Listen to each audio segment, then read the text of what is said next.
there's this really musty smell in the bathroom and it won't go away. And then it does. What on earth do you think it is? It's a mystery smell, and we're going to talk about that today. Hi there, I'm Angela Brown, and this is Ask a House Cleaner. This is a show where you get to ask a house cleaning question, and I get to help you find an answer. Now, today's show is brought to us by mycleaningconnection.com, and that is a resource hub for some really cool stuff. One of the things that's cool that you'll find on there is a whole section on how to create and make recipes for your own cleaning supplies and detergents. So if you're trying to save some money and you're trying to make some non-toxic, environmentally friendly, eco-friendly, green cleaning supplies that are cheaper than the ones that you buy from the store, you can find those on mycleaningconnection.com. All right, so on to today's show, which is about the mystery smell. So I get this email from a lady, and I'm going to read to you the email so that you can hear all the different steps she's gone through to try to get rid of this mystery smell. It was kind of interesting. She says, "Hey Angela, I have a question for you. My husband and I have a vacation rental business, and we've been property managers for about 15 houses in Florida. And I've been running into this reoccurring problem at some of our homes. There's this strong bacterial smell that smells like an old locker room in one of the bathrooms. And I've used several different enzyme cleaners on the entire bathroom. I've removed and washed all the fabrics, the towels, and the drapes. But the smell remained until one day before an arrival. Then we went to ready the home, and the smell was gone. Then after a few turnover guests, the smell returned, and this time it came back in another bathroom. Then I have the smell in 2 of the other houses that we maintain, and it lingers for a few weeks, and then it eventually fades. And I have no idea what could be causing this. I regularly wash my microfiber cloths and my mop heads, but any advice would be greatly appreciated because I'm so confused." All right, so here's my answer. This is a common problem, believe it or not. And what it is most likely are dead rodents that have found their way up the pipes and they've died in the drywall of your home. Here's how it works. If there are crawl spaces on the property, and that's where there's a little bit of a brick buildup. Now, some Florida houses have this, some do not. But if you'll go around the perimeter of your house with a flashlight, what you're looking for are any holes that are about this big, the size of a quarter, or smaller, okay? You're looking for something that's that big or smaller.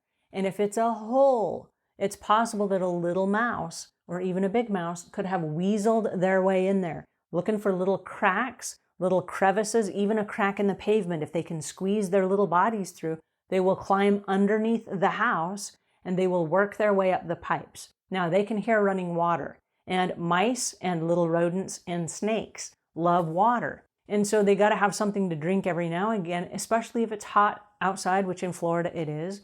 They're going to climb towards those cool pipes are looking for some water. So as they get underneath the crawl space of your house, what happens is they work their way towards the pipes and they can't get in. Okay, the pipes are sealed off, but they can hear the running water and they think, well, if I just work my way up, there's got to be an opening somewhere. So if they work their way through the house, through the pipe system, oftentimes they will get caught in the drywall somewhere. And mice are really great about eating through drywall. But if they get tired and they get confused and they've eaten through something and it hasn't produced any results, oftentimes they will be very, very close to the bathroom outlet. And that's either coming through a pipe underneath a cupboard or the shower head where they hear the water. They'll get very close to that, but they can't get through. A lot of times because like where the showers are, they're bricked off with tile or fiberglass. So they can't bust through that and they will die somewhere between the drywall and the fiberglass of your tub. Or they will die underneath the vanity inside your bathroom. So you can smell it. And as their little bodies rot, it produces this awful musty little smell. And then after a couple of weeks, the smell goes away. So what's really bizarre is this. You can actually prevent animals and rodents from climbing underneath your house. We actually had to do this at my house because a snake got in. Scared the living daylights out of me because I don't do snakes and I certainly don't do them inside my living room. All right, so what happened is we went around the perimeter of the property and there's some hardware cloth, I think is the proper term for it. It's 1/4 in diameter and it's a metal sheet. And you can just take a pair of scissors and you can cut it so that it is whatever size you need. And what we did is we folded them inside little tiny pockets and we stuck them inside all the crevices around like the little crawl space door and other areas around the perimeter of the house where maybe a snake could slide in. And the snake was inside, I'm sure, looking for mice because it was a rat snake. And so he's looking for mice, which means the mice also got in there as well. So any little holes, and there were the little doors, the little flappy doors that go around the side of the crawl space, there were a couple of those that had been chewed through. The hole wasn't very big. Again, it's about the size of a quarter. But what we did is we took the hardware cloth and we put it behind that grill, and then we zip tied in and out, just like we're sewing in and out. We zip tied a little mesh so that they couldn't climb back in.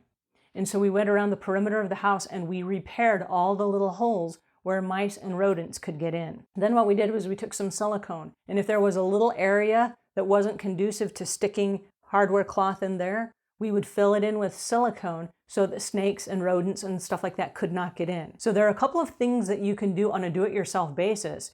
And we actually hired somebody to come out and do it. And it was like $400. It was really expensive.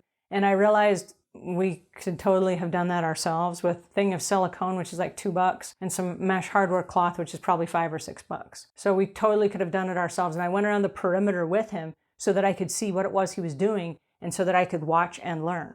What was really interesting is this.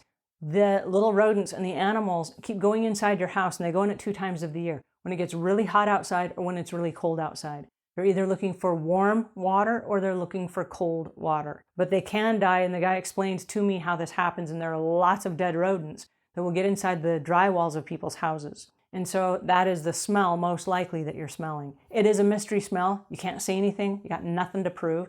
But one of the things that he mentioned, and it was really interesting because as we opened up the kitchen cupboard underneath my kitchen sink, there was a little area that had been cut out so that the pipe could come through for the water pipes. And around that area, there were little areas that a mouse could have climbed through. And so we closed off that area with some hardware cloth. What we did was we recut the area so that it would fit right next to the pipe, so that it would cover the gap between the sink and the pipe so that nothing could get in there. And then we siliconed that around the base of the pipe and the inside of the cabinet so that a mouse couldn't pop it off or chew through it. And the hardware cloth is thick enough that they can't chew through that. So those are just a couple of tips. There was another sink that had a small area, and we didn't do the hardware cloth on that, but I took a magic eraser and I squeezed it down in there so that the mouse would have to eat through the magic eraser if he wanted to come into the house. Anyway, I've never seen another mouse since, so it must be working. All right, so I hate that you have the mystery smell because that's spooky. It's hard to explain to a customer, especially if this is like an Airbnb and a rental vacation or what have you, because nobody wants to come into something that smells musty or weird.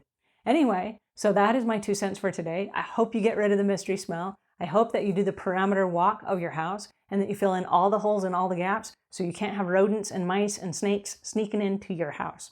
All right, that's my 2 cents for today, and until we meet again, leave the world a cleaner place than when you found it.